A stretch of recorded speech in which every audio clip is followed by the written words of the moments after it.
Minirig Mark II subwoofer. They've now come out with the Minirig Mark III subwoofer. Should you upgrade? Under what circumstances should you upgrade? Is it a big deal? Will you notice it? So I'm going to try and answer all those questions in this video. I think I should start by saying, why they come out with the Mark III subwoofer?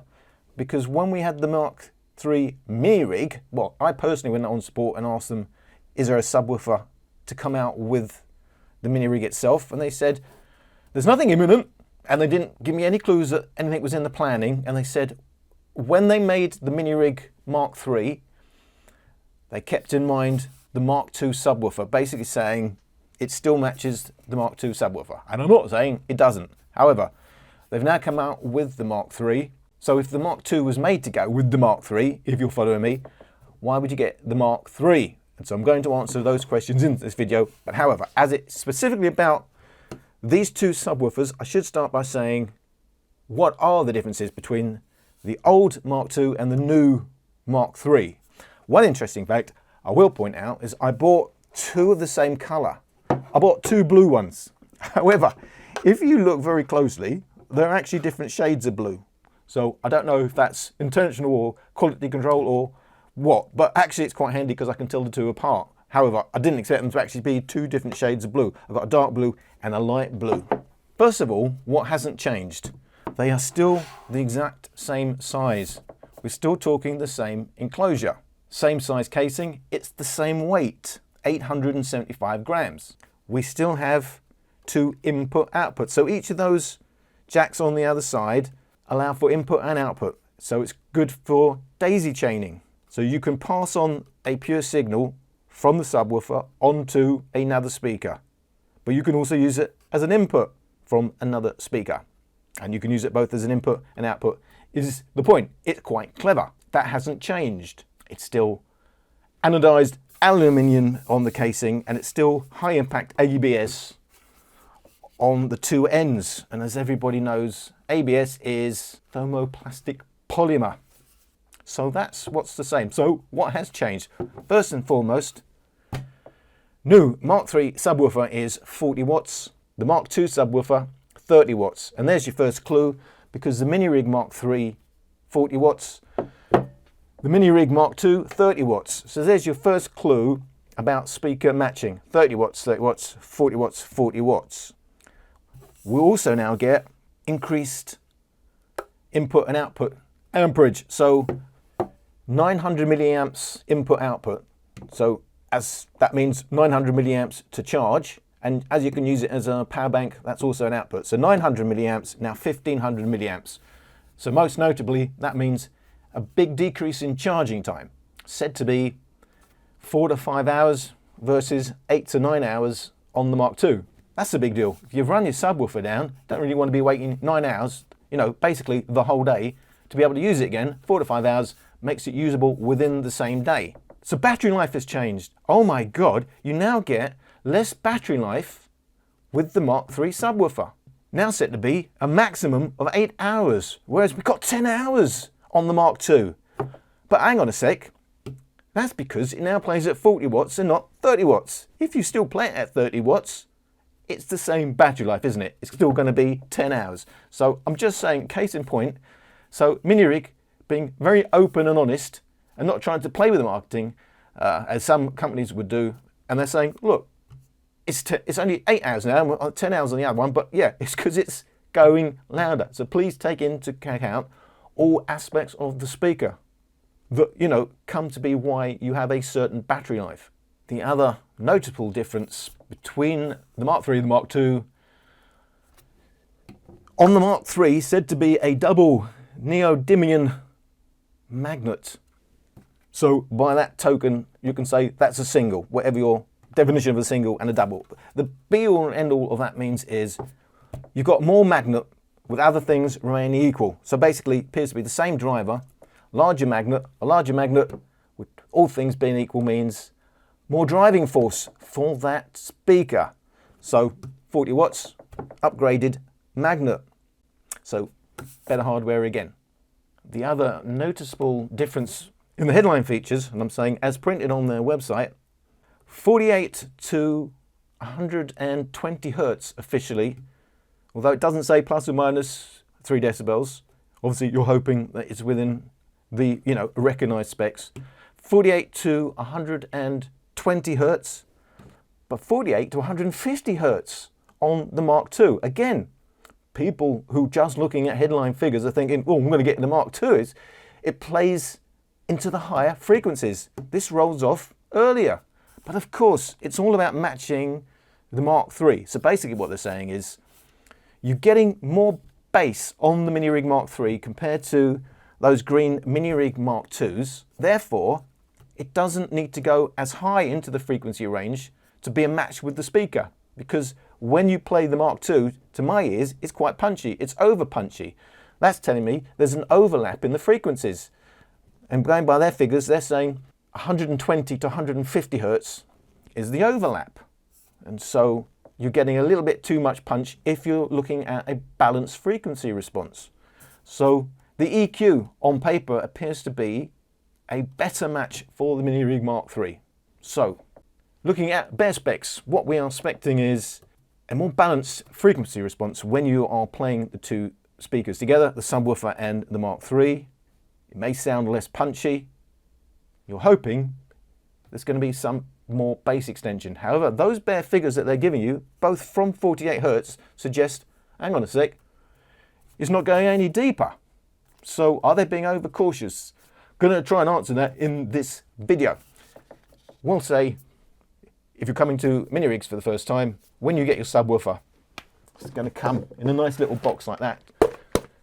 For traveling, it's going to protect it. You're also going to get a nice protective cover. And this cover can actually be used while you play the subwoofer because it opens at both ends. You don't have to actually take the whole subwoofer out. And it's even got holes for your cables. Remember, strictly wired only, the subwoofer, even though it's Bluetooth for the Minirig Mark IIIs themselves. You also get one charging cable with a barrel connector and 2 ends. And why 2 ends? Because you can use it as a power bank. So one would be USB out and the other one is USB in. You also get your analog cable, which you're going to need to connect it to your Minirig Mark III. Always remember, because it's quite complicated in a way, to when you first come to Minirig, as well as being input and output, they also are low gain, high gain. Remember, nearest the grill, high gain. Furthest from the grill is the low gain. And that, of course, refers to the preamp. If you want a cleaner signal, use the lower gain, but it won't go as loud. However, don't get too wrapped up in that. Simply pressing that quickly once will turn it into low gain or high gain. So it's just gone to low gain because it came on in high gain. And as you can see, simply inserting your cable turns it on and off, although you can still do that by the LED button itself. Also, if you buy a bundle, so I bought 2 subwoofers, you do get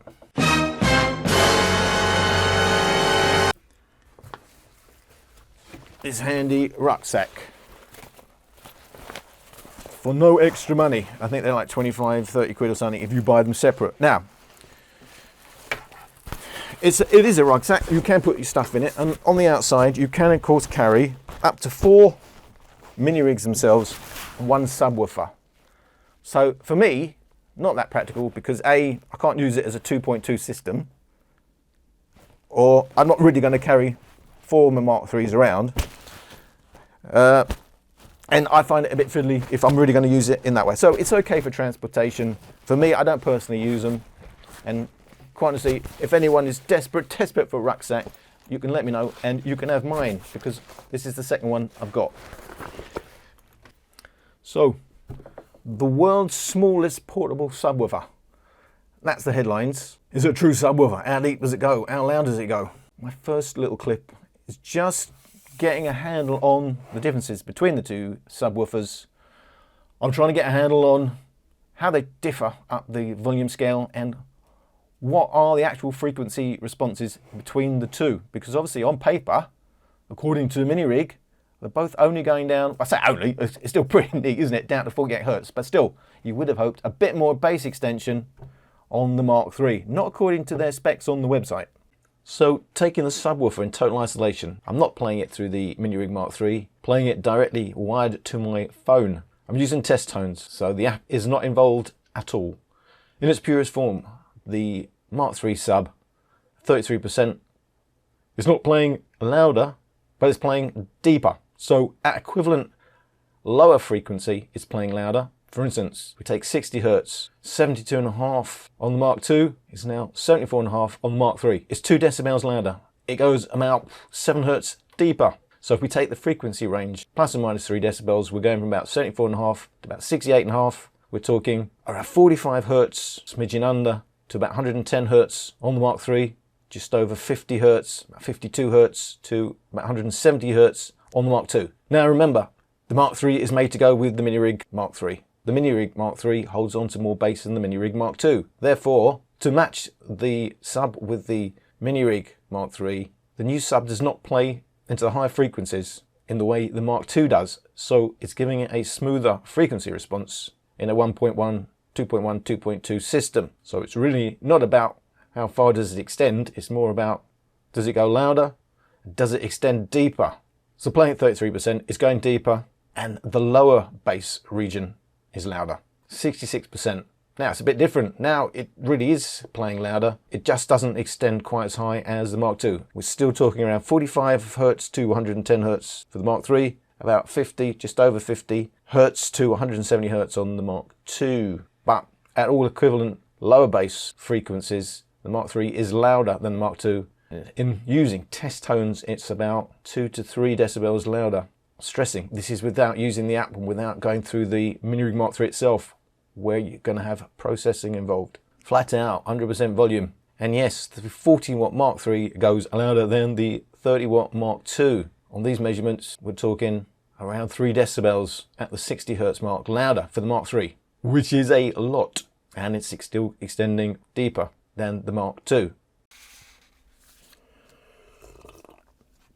So my personal testing, and I'm not going to say it's the be all and end all of testing. Obviously, I don't have laboratory conditions.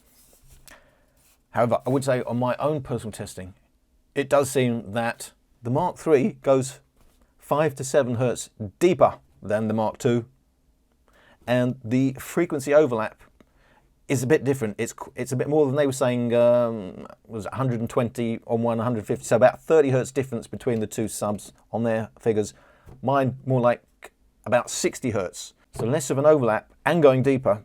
To me, on paper, it promises to be a nicer match, add a bit more warmth rather than punch. So let's get on with it. 33%. I'm testing a 1.1 system to really get a handle on the differences between the two subs. That's what the video is all about. If you've got a sub now, a Mark II, what should you expect going to Mark III? So at low volume, 33%.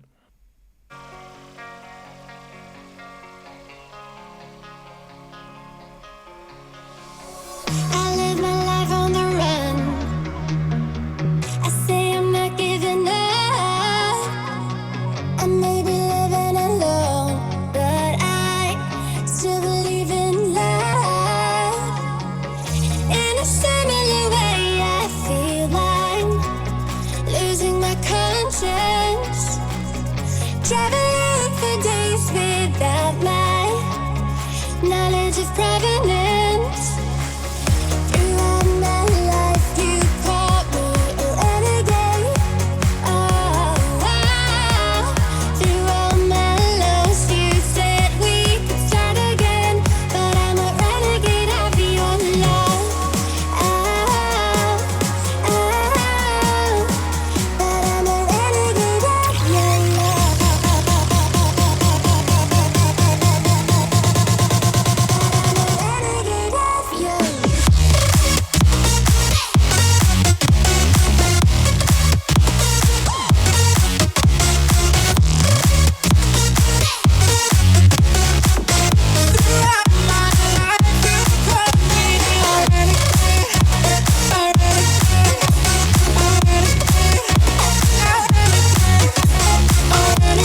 So pretty much in line with what we saw in the frequency response measurements. The Mark II extends higher.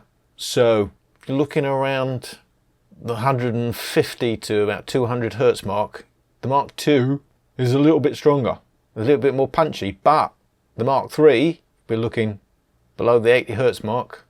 It goes deeper, it's a little bit louder. In peak terms, 72 Hertz, minus 17.7 on the Mark III sub, minus 19 on the Mark II, just over a decibel stronger at the actual bass peak around the 73 Hertz mark for the Mark III subwoofer. You also notice in that dip between 200 to 350 Hertz, there's less of a dip with the Mark III. The Mark III subwoofer is more in tune with the Mark III Minirig. Less of the upper bass punch, which is a bit too much for me personally. When I use the Mark II sub with the Minirig 3, when it's a little bit stronger between the 2 and 3, so it's smoothing it out and it's extending the bass. It's doing what they said it would do. I've got to point out, at these lower volumes, that's where you're going to hear the least difference, because it's all about the sub filling in and working in tandem with the Mark III. And the Mark III is going to start reducing bass, or limiting bass as I think they like to call it, as we go up the volume scale. So it's going to make more of a difference as that bass rolls off on the Mark III itself, the Minirig Mark III itself. But we're still getting a difference. It's still louder. There is still a difference even at 33%. I can hear it's a little bit louder in the actual bass itself. I can hear it's a little bit more extended. And what I can hear, and what I do like, there's a little bit of that resonance. That, you know, what we like in bass, a lot of us like in bass, is when it's a bit resonant. You can feel it. It's that warmth in the bass that we like, rather than just being loud. And to me, that's even at 33%, I can hear that difference. One is more resonant, whereas the other one is just sharper, and it's a punchy bass. So 66%, to me, these are real world listening volumes. Say I make you nervous, a tragedy, I'm a beautiful disaster, a reckoning, you wonder how I got this way. You think I'm someone to be saved, someone to clean up and tame. Oh, some things never change, never change. You think I would look pretty on your arm once you cover up my bruises and battle scars, but it always ends the same. Can't bear the things I've had to face, got you crying on your knees in pain. Oh, some things never change, never change. You break your back to make me feel again.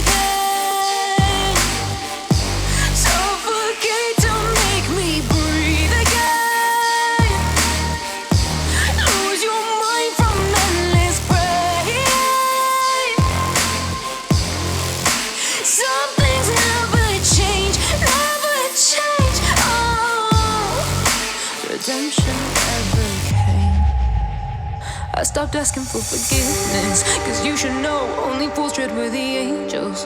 Fear to go, but you keep trying to get too close. Save myself by turning into stone.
So again, Mark II sub, Mark III sub is adding weight to the lower mids, to the lower bass.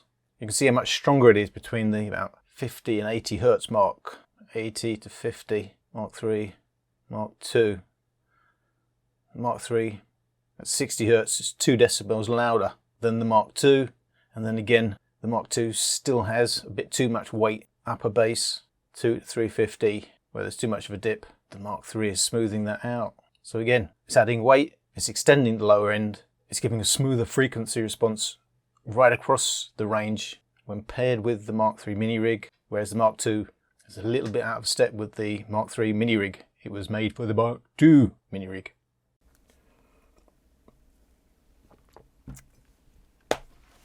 So we pretty much know where we're going now.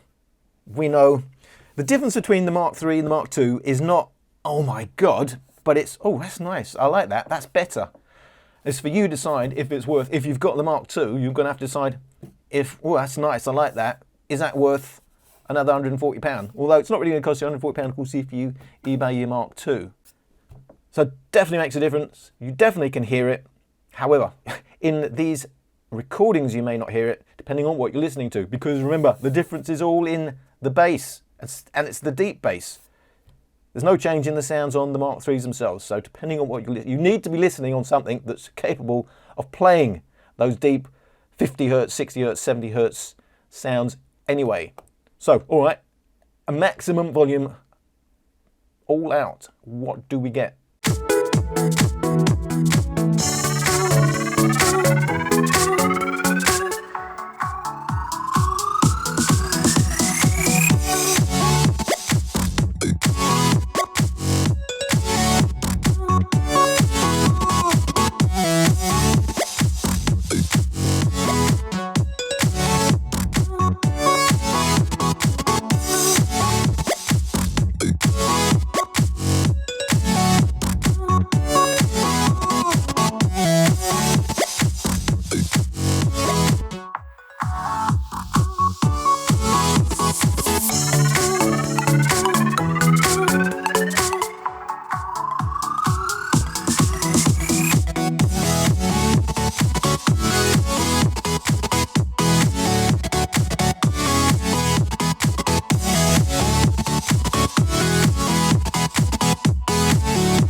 So maximum volume. Doesn't matter whether you're using the Mark II or the Mark III subwoofer, a 1.1 system holds on to a lot of bass. But overall, the Mark III up to 3 decibels louder at 67 hertz at its bass peak, 3 decibels louder than the Mark II subwoofer.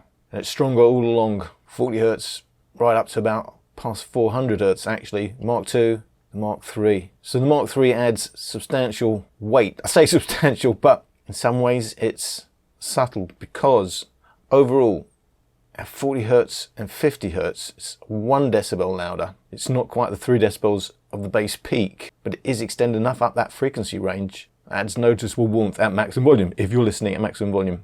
Mark II, Mark III. But most of that bass is added 110 to about 60 hertz. So yes, at maximum volume it does go louder, up to 3 decibels louder.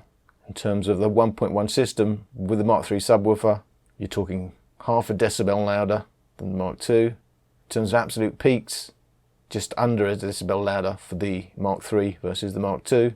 But once again, it is a better match with the Mark III Minirig than the Mark II subwoofer is. So let's switch it up. You know, let's make it a bit more interesting. Let's go to the 2.1. So let's have a pair of Mark IIIs. This is probably for most people the situation. You've got a pair of these, you've been playing them in stereo.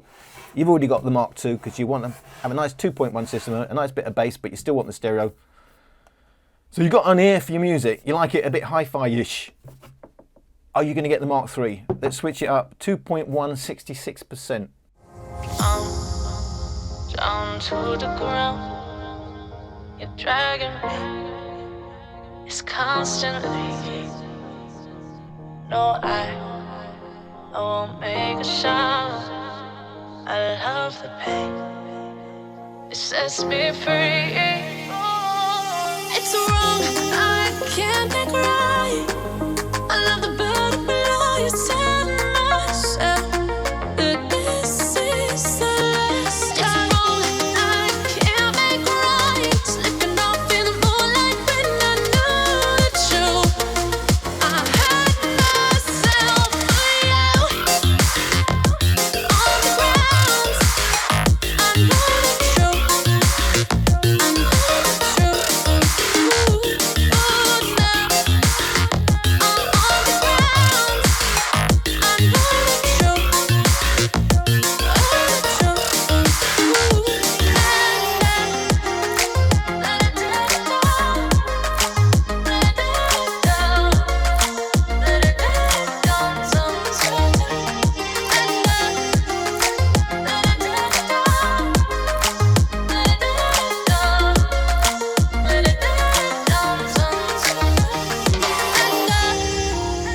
I'm shaking now, 'cause you say those things.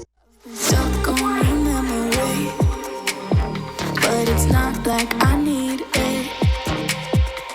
And we may have some history, but we don't have to repeat it. You made this mess and left me with the pieces. Now I'm gonna burn all the bridges between us. I can't focus, I can't forget. I've been thinking too much lately. I just need to clear my head. I just need to clear my head.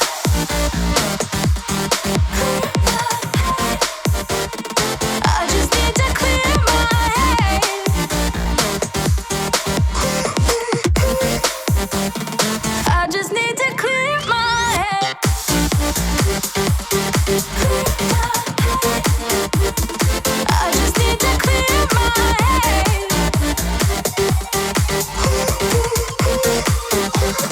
I just need to clear my head. I just need to. I just need to clear my head. I just need to. I just need to clear my 2.1, 60% Mark II sub, Mark III sub. Again, the difference. Absolute bass peak 60 Hz, minus 23.1 Mark II, minus 21.9 Mark III, just over a decibel louder.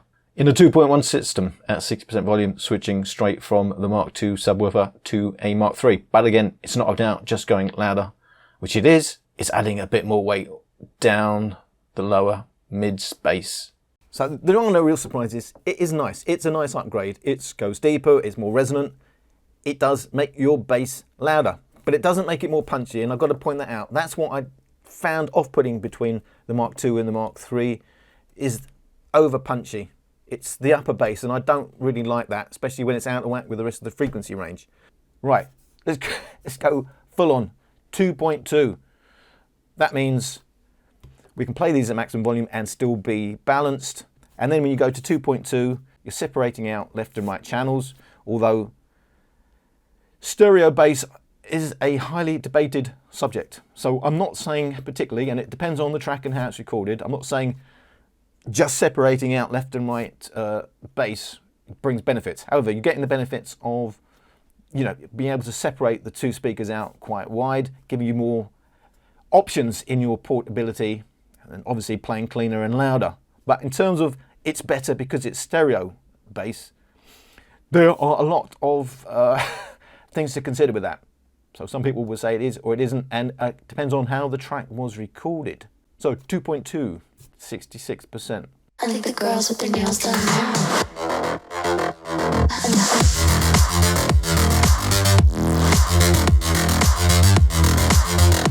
Girls with their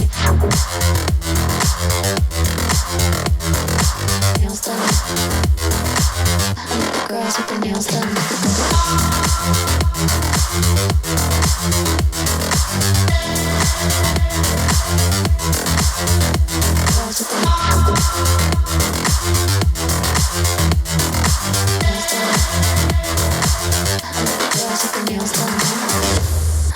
girls with their nails done now.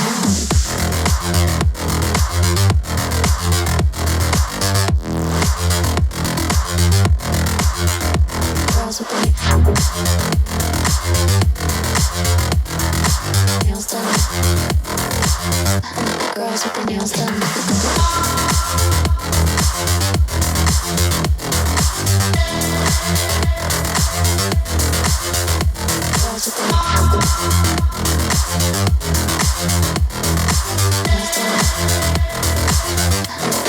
Girls with their nails done now.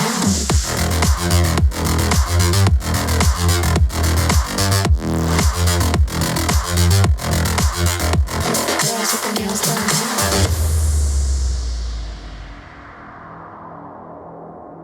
So the big system, 2.2, the Mark II sub, the Mark III sub. So on the base peak, 81 Hz, minus 14.2, minus 15.1 on the Mark II. We're a decibel higher on the base peak with the Mark III, but you're getting extra weight all along the base. So at 60 Hz, minus 21, 60 Hz, minus 22.5. It's a decibel and a half louder, even below that base peak. As we already know, the Mark III sub goes louder, but it's weightier all along that base below about 100 Hz. So the big one, 2.2 maximum volume, 100% flat out. The subs and the Minirigs playing maximum volume. Pointing out though, without changing anything in the app, other than I'm playing studio mode, because studio mode is the on-axis mode. All these recordings are on axis. And I'm of course making sure the volume control is set correctly, i.e. in this case, stereo subs with stereo Minirigs. So flat out, what are they capable of? What are the differences between the Mark II and the Mark III?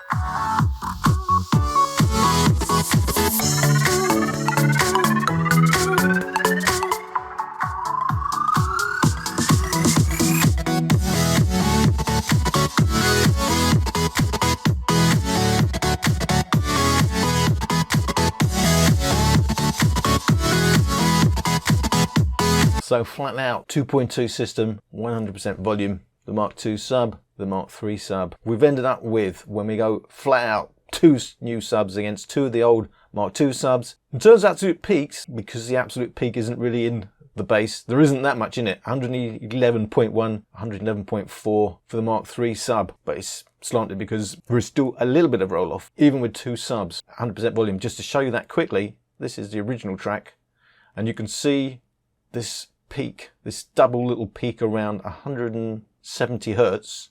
If you look at that on the original, and you can see how there's a peak above that, 130 Hz, again 65 Hz, but on the 2 subs it's still below those peaks, so there's still a little bit of roll off. As weighty as the bass still is at maximum, there's a little bit of roll off, but we are talking flat out 100% volume. However, in terms of Mark II versus Mark III sub, the Mark III sub teeny bit higher on the peak, but both systems go very loud, 111 decibels. That is loud. This is at 1 meter, by the way. Overall, minus 18.7, minus 19.6. So bigger difference there. About a decibel louder on average for the Mark III 2.2 system. And then if you look at the actual bass results, the thing for me to note here is how much further up you're getting an extra boost using the Mark III subs. So if you go from 300 Hz down, which is around here, this peak here, we're around minus 33 Mark III, minus 35 on the Mark II. That's a 2 decibel difference, even at 300 Hz. You're minus 32 at 200, minus 30 at 200 on the Mark III. 2 decibels louder for the Mark III sub, even at 200 Hz. 100 Hz, minus 27 decibels, minus 28.5 decibels. At 100 Hz, you're a decibel and a half louder with the Mark III subs. In actual bass peak, 60 Hz, minus 24.1, 69 Hz, 27.4. You're 3 decibels, just over 3 decibels louder with a pair of Mark III subs than a pair of Mark II subs. Remember, 3 decibels is doubling the power. That's huge, that's big. So if you are a full-on 2.2 system user, you're going to get appreciably more bass going from a pair of Mark IIs to a pair of Mark IIIs at the really loud volumes. So in conclusion, for me, as far as I'm concerned, the Mark III plays 5 to 7 hertz deeper than the Mark II. That may or may not be a huge deal to you, but to me that's pretty significant. That is something you can hear. And it plays up to 3 decibels louder. More difference the higher up the volume scale you go. 3 decibels. It's a lot more than you would expect, just going from 30 to 40 watts. So to me, is it worth, if you've got the Mark II, the Mark III? Absolutely, because first of all, you're getting a more balanced sound. You get rid of that over punchy sound. You replace it with a deeper, more weighty bass with significantly more resonance. And overall, that means a big difference. I paid for this, let me just point out. I didn't get this for free or anything. I would say I think I'm quite happy with that. If you've got the money to spend, obviously. I'm still left with the Mark II system. So I've got 2 complete systems. Another thing I should point out, you're not left with a 2.2 system. You can actually use this as a 2.4 system. As I said, these Mark IIIs have 2 outputs or 2 inputs, depending on how you use them. But you can certainly hook up 2 subs to each of the Mark IIIs in stereo. So I can hook up, and I have hooked up, all 4 of my subs while these 2 are playing in stereo. It's big. it's a big old bass. It's quite enjoyable. So even if you've already got 2 Mark IIs and you're thinking, should I replace them with Mark IIIs? You don't even have to go that far. You can say, I can actually play all 4 of my subs. You know, if you're outdoors, you want some amazing bass for the portability and size of these things. You can actually play these in a 2.4 system. It's a lot of fun. I'm not sure my neighbours are thinking it's a lot of fun. However, you can do that. So 5 to 7 hertz deeper, up to 3 decibels louder, provides a more balanced sound with the Mark IIIs. And it's the world's smallest portable subwoofer, apparently. So yeah, I think it's a nice upgrade. As I said, a lot of it, if you're just looking at my video, that's why I do these graphs, because a lot of it is hard to, or almost impossible to get from a video or from a compressed soundtrack, the differences. But if you're listening on some tasty equipment and you are playing, down to 50 or less hertz, you should be hearing the differences, even in these compressed tracks. So yeah, I hope you got something out of my video, and thank you for watching.